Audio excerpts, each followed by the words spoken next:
haƙa shi. Gaskiyar bayanan zaman Kwankwaso, Tinubu da Sunusi Lamido Sunusi a Faransa sun fara ɓullowa, bayanai sun fara bayyana.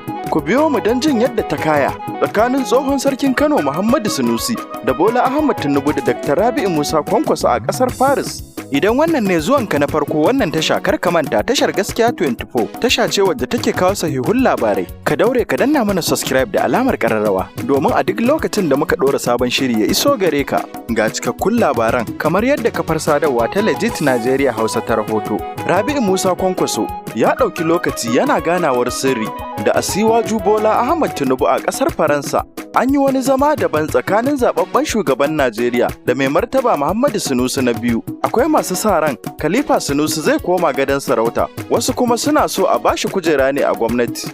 Bayanai suna ƙara fitowa fili akan haɗuwar da zababben shugaban Najeriya Bola Tinubu ya yi da Rabi'u Musa Kwankwaso a birnin Faransa. Baya ga kuskus da ya yi da Bola Tinubu, tsohon gwamnan na jihar Kano ya zauna da Muhammadu Sunusi na biyu. Daily Trust ta tabbatar da hakan. Majiya ta tabbatar da cewa Kwankwaso ya zanta da shugaban ƙasa mai jiran gado, sannan kuma ya haɗu da mai martaba sarkin Kano na 14 a ƙasar wajen. Idan rahoton ya tabbata, an yi wani zama na uku tsakanin Bola Tinubu wanda zai karɓi mulkin Najeriya da Khalifan Tijjaniya Muhammadu Sunusi na biyu.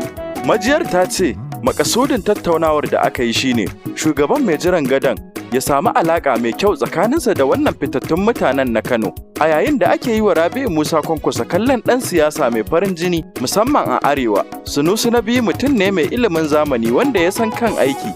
Da Kwankwaso ya sa labule da shugaba mai jiran gadon, ya faɗa masa ya yi shawara da mutanensa kan yiwuwar su haɗa kai su yi aiki tare a gwamnatinsa. Jaridar ta ce 'yan siyasar sun amince za su sake ganawa bayan nan. Kafin haka ya yi masa tayin ya zaɓi kujerar ministan ilimi ko kuwa ministan harkar gona.